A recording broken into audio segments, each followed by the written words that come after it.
उज्जवल भविष्य। माता पिता का गुस्सा भी अपनी संतान के फायदे के लिए होता है, इसलिए ये क्रोध की श्रेणी में नहीं है। ये बात अलग है कि हम लोगों ने सबको ये कहकर तराजू तौल दिया, गुस्सा गुस्से। क्रोध क्या है?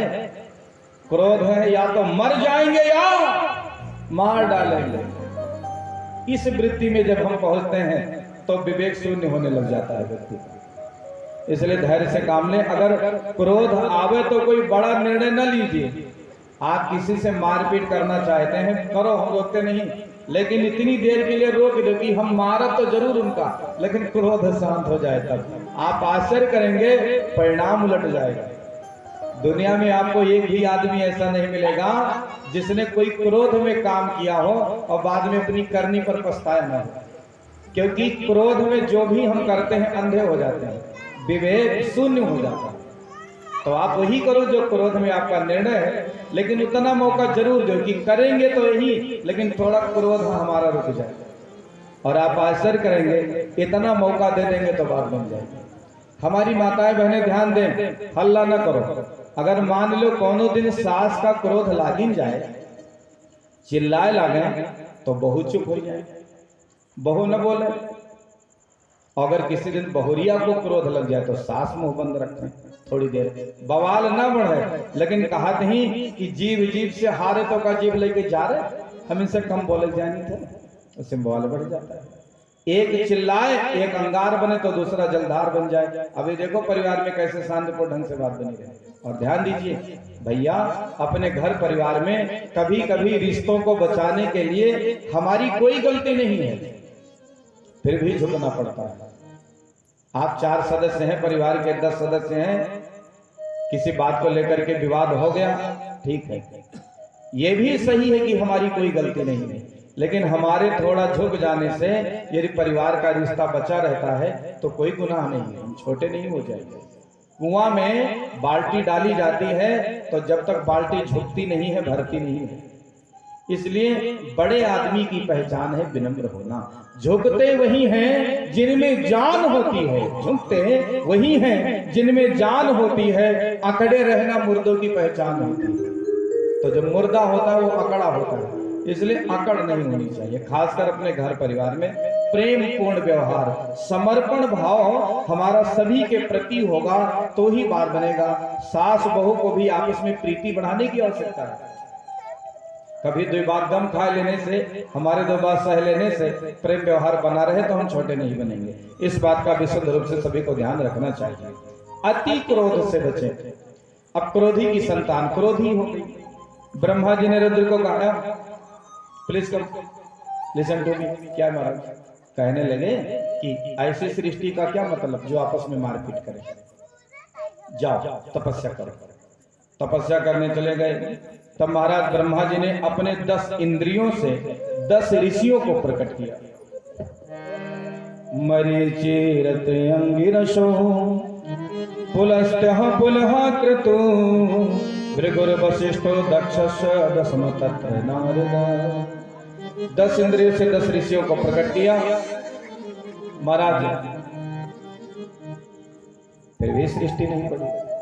प्राण से दक्ष को, छाया से करदम को, गोदी से नारद को, मन से मरीच को, बाणी से सरस्वती को, फिर भी जगत का निर्माण नहीं हुआ। अब ब्रह्मा जी बहुत चिंतित हो गए कि मेरा तो सब मिशन फेल।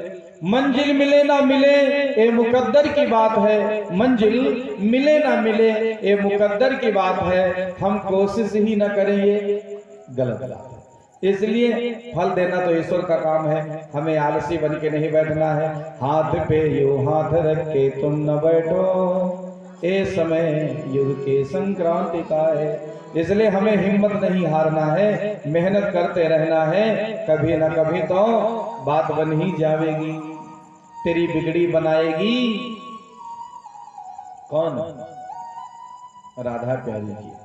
तो इसलिए अपने कर्तव्य को बार बार करें। किसी भी क्षेत्र में यदि आप बार बार असफल हो रहे हैं तो भी आशा नहीं छोड़ना, बस मेहनत करते जाओ। सफलता मात्र कठिन परिश्रम चाहती है, असफलता ये बताती है कि थोड़ी कसर रह गई सफल होने के लिए। अब की बार और मेहनत करेंगे, सफल हो जाएंगे। तो कभी हिम्मत नहीं हारना। ब्रह्मा जी ने देखा कि बार बार जगत का निर्माण करने का प्रयास करते, मिशन पूरा नहीं होता, परेशान हो गए। तो भगवान से फिर स्तुति करी, महाराज आपके निर्देश पर हमने काम शुरू किया, सफल नहीं हो रहा, क्या करूं। तब भगवान की प्रेरणा भई कि इस जगत के सृजन में जब तक नारी का सहयोग नहीं होगा तब तक बात बनेगी नहीं। आज धीरे धीरे समाज में जागृति आ रही है, लेकिन कुछ मध्यकाल में नारियों के साथ अच्छा व्यवहार नहीं रहा। लोगों ने सोचा कि ये केवल इनका जन्म चौका बर्तन और रोटी बनाने के लिए हुआ है। इसलिए हर माता पिता की जिम्मेदारी है, बेटियों को भी पढ़ने लिखने का वही मौका दो जो लड़कों को देते हो। पढ़ेगी बेटी तो बढ़ेगी बेटी। इसलिए महाराज बेटियों को भी पढ़ने लिखने का मौका मिले। पढ़ी लिखी नारी घर की उजियारी, क्योंकि नारी के योगदान पर ही इस सृष्टि का विस्तार हो सकता है। बिना नारी के सृष्टि की कल्पना नहीं। शक्ति के बिना शिव स्वयं अधूरे हैं, तो शक्ति के बिना बात नहीं बनेगी। और कितना महाराज माताओं का, देवियों का सहयोग रहा इस जगत के संचालन में, बहुत बड़ा काम रहा है, बहुत बड़ा योगदान रहा है। इसलिए नारी सदैव सबकी आदरणीय है। वो माँ के रूप में हो सकती है, बहन के रूप में हो सकती है, पत्नी के रूप में हो सकती है। नारी के कई रूप हैं और सभी रूपों का पुरुष को सदैव आदर करना चाहिए, तो बात बनेगी। बात न करो शकुंतला, ये तो मोबाइल कल से लेकर नहीं बैठना। अब उधर का देखा तू बच्चा,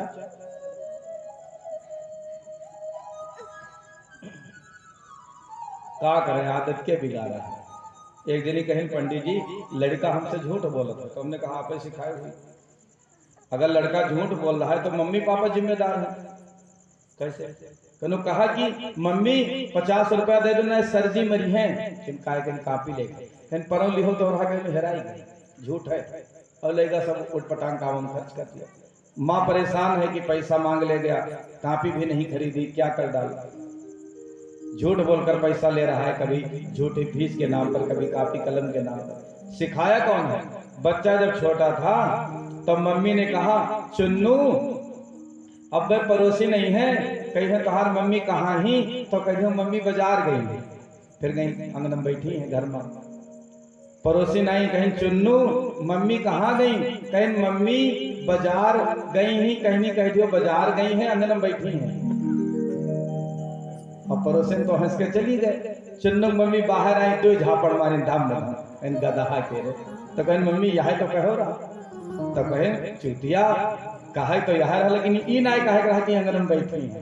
तब लड़का कहे अच्छा लो, अब जान गया कि कैसे ट्रिक दियो, झूठ बोले कि नहीं, कार्ड बनाए, अब वो बड़ा होगा तो आओ तो आगे नहीं करेगा। मम्मी नंबरी तो बच्चा 10 नंबरी, बाप नंबरी बेटा 10 नंबरी। लेकिन ट्रेनिंग हम ही लोग देते हैं, प्राइमरी सेक्शन हम ही निकालते हैं झूठ बोलने का। अब ये तो पढ़े लिखे समझदार लोगों का गांव है। देखो भैया डीओजी साहब आई, जाओ जाओ गश्त पर हो।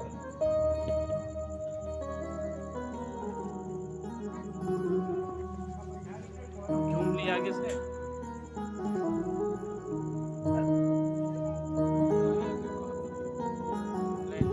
इसलिए माता पिता को बहुत सावधान रहना चाहिए। वैसे तो मेरी सबको प्रार्थना है कि तम्बाकू माखू ना खाओ, बीड़ी सिगरेट ना पियो, और पीते हो तो पियो, लेकिन अपने बच्चों से ना खरीदवाओ कभी कि पैसा दे दिया बच्चा ले दुकान जाओ तम्बाकू खरीद लो। ये करवाओगे तो बहुत खतरनाक होने वाला है परिणाम, उसमें कोई दो राय नहीं। ये तो पढ़े लिखे समझदार लोगों का गांव है, लेकिन बहुत जगह तो मम्मी 10 रुपया दे दी, चुन्नू जाओ 5 रुपए पसंद ले आओ, कोनो पसंद आओ ना पान मसाला, कहीं पसंद ले आओ 5 रुपए जन तो हाथ में टाफी चॉकलेट ले लावे लागे। और बड़ा भाई तो कहीं मम्मी अब 2 पसंद ले गए, एक तुम खाओ एक हम, ट्रेनिंग दे दिए। इसलिए आरंभ हमेशा घर से होती है, माता पिता को विशेष रूप से ध्यान रखना चाहिए। तो महाराज माताओं का अद्भुत योगदान है राष्ट्र निर्माण में। ब्रह्मा जी परेशान हो गए, सृष्टि निर्माण कैसे हो, तब प्रभु का उपदेश हुआ, आदेश हुआ, तब ब्रह्मा जी के देह से नर नारी का जोड़ा निकला। जो नर निकले उनका नाम स्वयंभू मनु, और जो नारी निकली उनका क्या नाम? बोलो भाई भाई, शतरूपा। दोनों ने ब्रह्मा जी को प्रणाम किया। ब्रह्मा जी ने कहा कि तुम दोनों पति पत्नी हो, आदि दंपति, जाओ जगत का निर्माण करो। पति कौन? बोलो माता बहनों, हमने कल की कथा में भी निवेदन किया था कि माताओं का शंकर जी को जल चढ़ाना, माला जपना, पूजा पाठ करना तब ही सार्थक है जब अपने पति का आदर सम्मान करो। नहीं तो पति को गरियाओगी तो पूजा का पुण्य लाभ भी नहीं पाओगी, क्योंकि नारी के लिए पति भगवान के समान ही है। पति परमेश्वराय नमः कहा गया, इसलिए नारी को पति का आदर करना चाहिए। लेकिन पत्नी, पत्नी कौन? हमने शायद एक दिन बताया था, आज फिर बता दें। पत्नी कौन? कलयुगी पत्नी वही जो पति पर हमेशा रहे तनी, भृकुटी विलास सृष्टि लय हुई। सिमरियावा वाली तो हमें नहीं है, लेकिन दूसरे गांव तो बहुत जिद्दी, बड़ी क्रोधी, पति से मीठा कबो न बोली, हमेशा गुर्राने रही हैं। जो पति पर हमेशा रहे तनी, खत्म करें उनके मनी, उन्हीं तो पत्नी, उन्हीं को नोट खर्च करते हैं, उन्हीं गुर्रात हैं।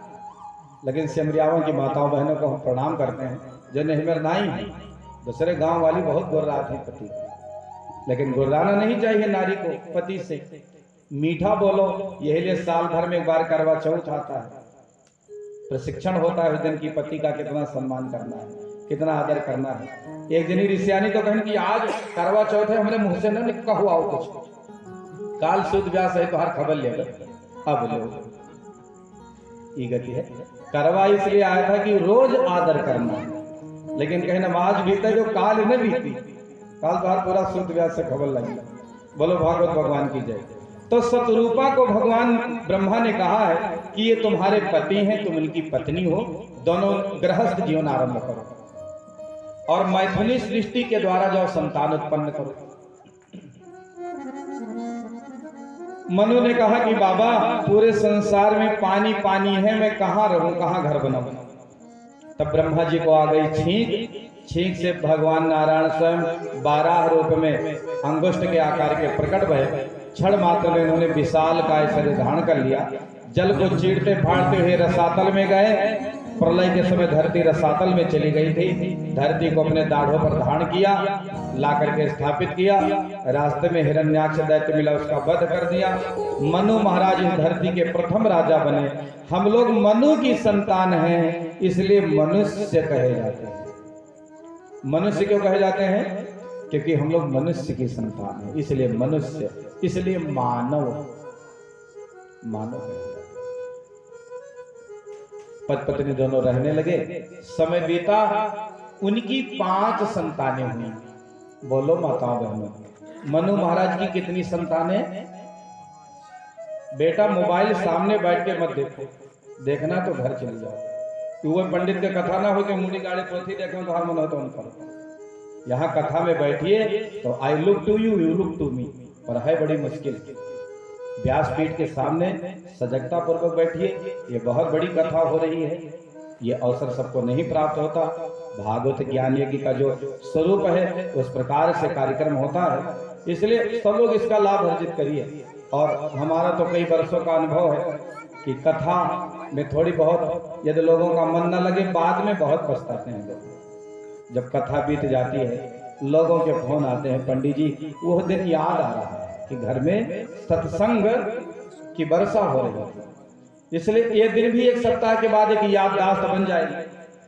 परिवार के लोग सोचेंगे कि ये अवसर भगवान दोबारा फिर कब प्रदान करेंगे, तो बाद में सोचने की बात तो बात की है। ये अवसर मिला है, इसलिए मेरी माताओं बहनों भाइयों सभी को प्रार्थना है कि जितनी देर कथा चले सब लोग शांत चित्त बैठे, बड़ी कृपा होगी। बंधुओं बहनों, मैं निवेदन कर रहा था कि मनु और शतरूपा से 5 संतानें हुई। 3 बिटिया देवहूति, आकूति, प्रसूति और 2 बेटे प्रियव्रत और उत्तानपाद। ब्रह्मा जी के पुत्र थे कर्दम, जो छाया से प्रकट हुए थे। कर्दम जी ने तपस्या किया। तपस्या करते करते उनकी आधी उम्र बीत गई। जब तपस्या से बाहर आए तब तक देखा जगत का बहुत विस्तार हो गया। देखा किसी का नाती खेल रहा है गोदी में, किसी का पोता खेल रहा है, इनके साथ वाले बाबा बन गए, नाना बन गए, वे ठन ठन गोपाले रहे। तब पछताए लगे, फिर हो देखो विवाह करते हैं तो हमारो बढ़िया। अच्छा विवाह ऐसे है जहके होगा है ब्याह, उनके जी से पूछो जिनका विवाह हो गया है, वह कहते हैं कि माता पिता जबरदस्ती विवाह कर दिए, अगर विवाह ना करती तो कलेक्टर तो हम बन ही जाते हैं। बहुत जन बहाने बाजों की कमी नहीं है, माने पत्नी को जिम्मेदार ठहरा दिया। बहुत लोग विवाह हो जाने के बाद भी जीवन में सफलता प्राप्त करते हैं। इसलिए जिसको सफल होना है वो होगा, और जिसको कायरता दिखानी हो दूसरों में कमी दिखाता रहेगा कि इनके कारण हम न सफल हो पाएंगे। सफल व्यक्ति विपरीत परिस्थितियों में भी सफलता प्राप्त कर ही लेता है।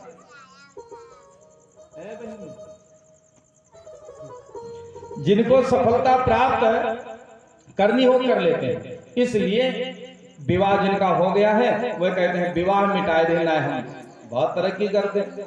और जिनका नहीं भया है उनके जहके विवाह ना भाई उनके देखो वो ललो ललो करते हैं कि 2 साल से कोरोना मिटाए है ना हमरो हो जाए, अब कहा 2 महीने बाद। अब बताओ वो इसलिए परेशान है कि विवाह हो जाए बस हम चक्रवर्ती सम्राट हो जाए, और जिनका हो गया वे कहते हम हो जाते चक्रवर्ती सम्राट, विवाह हो गया इसलिए मिल गया। कौन सुखी है भैया?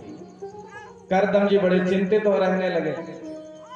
कहा अब कौन बुढ़ापे में कौन विवाह करेगा, फिर से तपस्या शुरू कर दी। अब भगवान प्रसन्न हो गए। करदम आंखें खोलो, आंखें खोली, वरदान मांगो, प्रभु भक्ति दे दो। भगवान ये जानते हैं कि इनके मन में है विवाह करने की इच्छा और मांग रहे हैं भक्ति। हम लोग कितनी भी चालाकी दिखावें ईश्वर से थोड़ी चल सकती।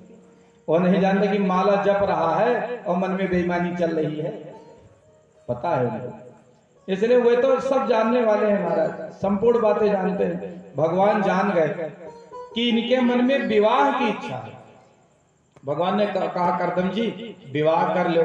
करदम ने कहा नहीं प्रभु, नथिंग इंटरेस्ट अबाउट दैट। भगवान कहते हैं लेकिन मैंने तो सोचा है कि आपका विवाह करवा दूं। मनु महाराज की बिटिया देवहूति बड़ी समझदार है, उससे विवाह कर लो।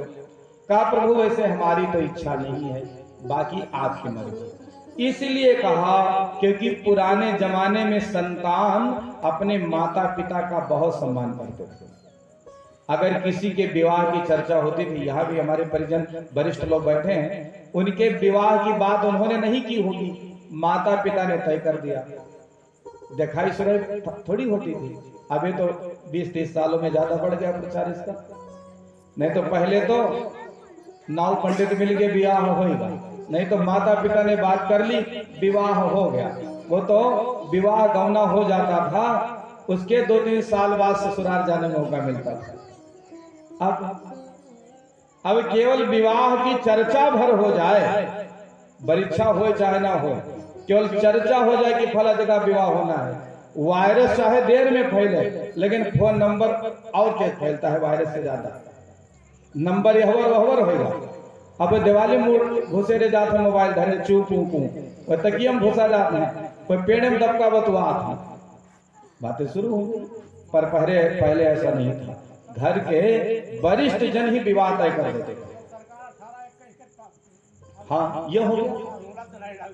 हाँ तो कहने का तात्पर्य सिर्फ इतना है कि आदरणीय था लोगों का सम्मान अपने माता पिता का कि जो ये करेंगे। और सबसे बड़ी बात है कि तलाक वलाक के कहीं सुनने में आता नहीं था कि बया, और सब देख सुन के होता है, सर्टिफिकेट चेक करके होगा, देखा सुनी बातचीत सारी प्रक्रिया होगी। सबसे ज्यादा मुकदमा के छुट्टी चल रहा है। इतना सब होने के बावजूद भी कहाँ खड़े हैं।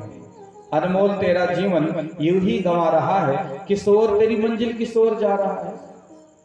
एक आदमी का विवाह लंबे समय तक नहीं हुआ तो चंडीगढ़ चले गए, त्रिपद गामिनी चला रहे। त्रिपद गामिनी पहुंच गए, लगन का मौका आया तो घर वालों ने फोन किया भैया चले आओ, शायद बिरादर चढ़ैती कह दें। आए बेसबाना बनाकर, ए बेटा ए बच्चा आप दोनों शांत बैठो नहीं तो घर जाओ। बोलो भागवत भगवान की जय। या तो वह साउंड के पास जाओ, बैठो वहीं खेलो, तो कार्टून देखो, मोबाइल की छीनो। बोलो भागवत भगवान की जय।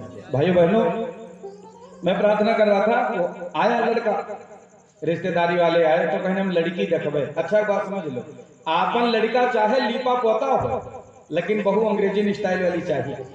अपने पूत का ना देखिए, बस इंटरव्यू किसका लेना है, बहू की। अच्छी खासी एजुकेटेड होनी चाहिए, बढ़िया दहेज मिलना चाहिए, पूरी व्यवस्था मेंटेन हो, भले अपने पूत के बाद बोले तमीज ना हो तो कोई बात नहीं। तो कहीं लड़की देखबे। अब बिटिया वाले बेचारे ने तीखा मीठा खट्टा चटपटा गरम, सब गरम ठंडा सब व्यवस्था बनाया, 20 प्लेट लगाया है, देखने वाले आ रहे हैं। ये 20 नातेदार बटोले के, बुआ फूफा मौसी नानी मामी सब एक हो गई। और पढ़ी लिखी लड़की, जो पूछे सब धड़ाधड़ उत्तर दे, सब चित्त हो गए कौन प्रश्न पूछे। तो कहीं लड़का का मन हो तो उन्होंने कुछ पूछ लें। ये दबे पांव से कितनी पढ़ी लिखी हो। उसने कहा कि बीएससी अभी टॉप किया है। अच्छा, अब का पूछें, बीएससी कहीं का फुल फॉर्म नहीं पता है, का पूछें। तो कहीं चटनी बना लेती हूँ, कहीं हाँ, कहीं अचार, कहीं हाँ, कहीं मुरब्बा, कहीं हाँ, कहीं डांस कर लेती हूँ, कहीं हाँ, कहीं गाना में गा लेती हूँ, कहीं हाँ। बस उठ के चले आए, अपने बप्पा बगली में बैठे। अब का पूछें। लड़की ने कहा इसको देखो, पूछ के भाग गया, हमको कुछ पूछना नहीं दिया।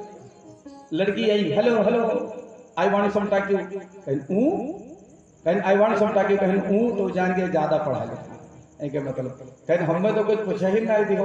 तो सब कहीं जाओ जाओ भैया जाओ पूछ लो, गए बाहर बैठे। तो कहीं आप कितने पढ़े लिखे हो। तो कहीं हम LLMP हैं। लड़की माथा पकड़ी, सी कौन डिग्री हो, LLMP। तो LLMP का फुल फॉर्म है लटक लटक मैट्रिक पास। लटक लटक कोरोना में पास हो गए। बहुत जने तो निर्विरोध पास हो गए, कोरोना में इम्तिहान ही नहीं देख कर ऐसे सर्टिफिकेट प्राप्त होगा। जो पूछे सब में फेल। तो पूछा कि तबला बजा लेते हो, धागे नके नके धगे, धागे नके नके धगे। तबला देखा है आप लोगों ने, कहाँ देखते हैं? हाँ रखा, बहुत बढ़िया। एक जगह हम कथा में गए तो गाँव लड़के कहें कि पंडित जी हाथे से बजाए वाला नगारा लाए हैं। तो जाओ भले आदमी, तबला का नगारा कहा। तो पूछा तबला बजा लेते हो? तो कहें हम तबला बजा का जाने। तो लड़की ने कहा वैसे तो हमारा तुम्हारा विवाह हो ही नहीं सकता, अनमेल विवाह। कितना इंटरव्यू लेने चले आए हो, अपनी योग्यता नहीं देखी, पूछने आ गया। लेकिन मान लो किसी प्रकार दबाव में हो जाए, आपने हमसे पूछा कि गाना गा पाती हो कि नहीं। अब तुम्हारे घर आवे, हमारा मन कहा कि गाना गावे, तो तबला तेरा बाप हो जाएगा, भाग यहाँ से। सब उठ के भाग पड़े। मेरे कहने का तात्पर्य है कम से कम अपने आप का देख लो, वही हिसाब से विवाह करो, नहीं तो कलह कलेश होगा।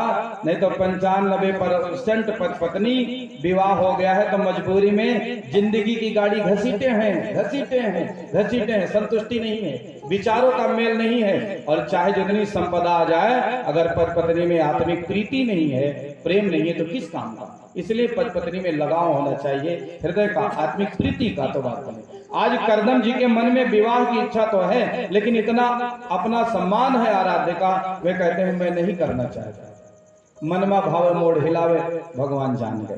कहा ठीक है, आपकी इच्छा नहीं तो मेरे कहने से कर लो। मनु महाराज की बिटिया बहुत समझदार है, परसों आवेगी और उससे विवाह प्रस्ताव स्वीकार कर लेना। मान गए, ठीक है महाराज। मनु महाराज आए, बिटिया को लेकर अपने विवाह की बात कही। विवाह मंगल मुहूर्त में शुरू हो गया, वैदिक विधि विधान से विवाह हुआ। है विवाह प्यारा बंधन, गुड्डे गुड़ियों का खेल नहीं। धन दान दहेज प्रदर्शन से है इसका कोई मेल नहीं। अपने बेटे का विवाह करो, घर में बहुरिया अच्छी आवे, इस बात का ध्यान रखो। दहेज मिले तो ठीक और न मिले तो ठीक, लेकिन भीख न मांगो। दहेज लेने से किसी की गृहस्थी नहीं चली। अगर लायकदार बहू घर में आ जाएगी, अच्छी कर्म किस्मत वाली बहू आ जाएगी, तो आपके लड़के की कमाई में वैसे तरक्की होने लगेगी, वो वैसे सफल व्यक्ति बन जाएगा। और नातेदार को चूसने प्रयास करेंगे क्योंकि 2 बीघा खेत बेचवा ले लो दहेज, तो उसकी आह मिलेगी और कुछ नहीं मिलेगी। इसलिए दहेज मिले तो ले लो, लेकिन भिखारी नहीं बनना चाहिए। बहुत गांव में हमने देखा है कि माँ अपने लड़का के ब्याह में दूध पिया ही मांगत है। सिमरियावा वाली माताएं तो नहीं मांगत ही कि हियो है चार है। वाह, दुनिया में कोई पैदा नहीं हुआ है जो माँ के दूध की कीमत दे पावे। आदमी अपने माँ बाप से कभी ऋण नहीं हो सकता। माँ के दूध की कीमत कोई देने वाला पैदा नहीं हुआ है। भैया, कितनी भी संपत्ति, कितना भी सेवा प्रदान कर दे संतान अपनी माँ को, माँ से ऋण नहीं हो सकता, क्योंकि माँ ना होती तो हम ना होते। इसलिए उस संतान पर लानत है कि जवान संतान हो, उसकी अम्मा का आंखें में आंसू हो। पुत्र का पहला कर्तव्य है कि माता पिता का आंसू पोछे, उनको प्रसन्न रखे, खुश रखे। सपूत वही है जो माता पिता को खुशहाल जीवन प्रदान कर सके। तो माँ से बढ़कर कोई नहीं है। माँ के दूध की कीमत कोई नहीं दे सकता। लेकिन नहीं, अम्मा के लड़के जब ब्याह होता है तो कहते हम दूध पिया ही ले। माँ ने बोली लगाई दी, दुनिया में कोई पैदा नहीं हुआ दूध की कीमत देने वाला, इन्हीं बोली लगा दी हम दूध पिया ही ले। अब कहा दे, कितनी कीमत दे देगा आदमी? अरे माला वाला दे देगा, बहुत देगा, 1.5-2 लाख रुपया दे देगा, बहुत दे दिया, उतने में दूध बेच दिया। और वह के बाद जब कूटी गई आई चुन्नू मेहरारू मारे लगी, तब टोला मोहल्लम का इनकी बहुत मारे थे। अब की वाली बहुरिया मरबे करी जब पूत का बेच दी हो। इसलिए दूध पियाई मिले ले लो, भिखारी न बनो। और दहेज के लिए अच्छा रिश्ता ठुकराओ ना। अगर अच्छे घर से रिश्ता आवे, अच्छी बहू होए तो तुरंत विवाह। दहेज का हम नहीं कहते कि न लो, लेकिन दहेज मिले लो, लेकिन भिखारी मत बनो। प्राथमिकता अच्छी बहू हो, सुंदर और सुशील सुपुत्री, रूप गुणों की उजियारी, किंतु पिता के पास नहीं धन इसीलिए बैठी कुंवारी। वो दहेज के ठेकेदार हो, कुंभकर्ण बन सोते हो, अनाचार से नाता जोड़े बीच पाप का पोते हो। ये पुनीत संबंध नहीं है, निंदनीय व्यवहार है। इस दानों को मार भगाओ, ये समाज का भार है। इस दहेज ने ही फैलाया भारी अत्याचार। दहेज के लिए कितनी लड़कियां जलाई जा रही हैं, उनका सम्मान नहीं हो रहा है ससुराल में। तो इसलिए बहू को इस आधार पर ना कहो कि गरीब घर से आई, ज्यादा दहेज नहीं लाई, तो उसका आदर सम्मान ना करो। घर में बहू का आदर नहीं होगा तो लोगों के दुर्भाग्य का उदय हो जाएगा। अगर बहुएं परेशान नहीं, सास की जिम्मेदारी है। जितना प्रेम अपने बेटी को करती हो, उतने प्रेम अपने बहू को भी करो। यदि बेटी और बहू के प्रीति में भेद दृष्टि होगी तो परिवार का संचालन ढंग से नहीं होगा। सास की दृष्टि में भेद नहीं होना चाहिए। इसलिए कहा गया बेटी बहू अच्छा प्रेम हो तो बात बने। महाराज, विवाह हुआ है, विवाह प्यारा बंधन, विशिष्ट वहन, इत विवाह, विशेष जिम्मेदारियां दी गई विवाह के लिए। महाराज, अब विवाह हुआ बेटा, अभी तक अकेले रहते थे, अब डबल जिम्मेदारी हो गई। लेकिन अब विवाह का इतना सत्यानाश किया है हम लोगों ने। पंडित जी ने लगन लिखा है 22 तारीख को विवाह की लगन शुभ है। किसका लगन में विवाह है? जौने लगन में ब्याह लिखी गई रही, वह लगन में तो खूब नाचिन कूदिन। 10 बजे द्वारे 4, 11 बजगा, फिर जयमाल शुरू भाई 1 बजगा, नातेदार रिश्तेदार सब फोटो खिंचावे लागे। 2 बजगा पंडित जी कहे ना ब्याह हो, कैमरा वाले कहे महाराज उनको अभी क्लोजअप बनावे। कमर में लगे 3 घंटा क्लोजअप बनाएंगे। सवेरे 5 बजगा, 9 पंडित आएंगे, तब दुल्हा खोपा गए, पंडित महाराज चलो ब्याह कराओ। पंडित जी सोचन की सोचन रहा कि बहुत विधिवत पूजा करेंगे, लेकिन अब तो सवेर भया। आटा लिहन कहे लाओ नौग्रह बनाए दे, जैसे कहें मंगलम भगवान विष्णु दुल्हा मामाए। पंडित जी 60 कर निपटायो। अब बोलो 60 कट निपटायो। जो हमारी वैदिक पद्धति विस्तार होनी चाहिए 60 कट कर दिया। नाच घर में डीजे बजवाकर नाचा कभी जा सकता है, लेकिन विवाह रोज नहीं होता। विवाह को विवाह के तरीके से मनाया जाए, कम से कम ढंग से कर्मकांड तो होने दो, विवाह का नहीं होने देते। और इसीलिए देख लो पति पत्नी में तीसरे महीना महाभारत शुरू हो जाता है। तो अपनी वैवाहिक पद्धति का भी हम सभी को विशेष रूप से ध्यान रखें। 20,000 रुपया डीजे वाले लेंगे, नथिंग टेंशन। गोला तमाशा वाले 15,000 लगे, चिंतक बात ना है। हिजरा आए 21,000 लगे, चिंतक बात ना है। और रात भर जो मरे, अगर पंडित जी 11 से मांग ले तो आफत फाट करें। नाना फूफा मोसिया पटीदार रिश्तेदार सब 11 से, अभी 151 करो देखे आने 11 से कौन करवा लो, कुल गरीबी ही फाट पड़ी। और अच्छे अच्छे करोड़पति गरीब हो जाते, ब्याह कराई देंगे। अरे आपके घर आशीर्वाद देने आया है कोई गरीब ब्राह्मण, अगर 1100 रुपया दे दिया तो बहुत शुभकामनाएं देगा। प्रदूषण फैलाने के लिए, दारू शराब पिलाने के लिए कितना गरीब से गरीब आदमी 2-3 लाख रुपए तो खर्च हो ही जाता है विवाह में। लेकिन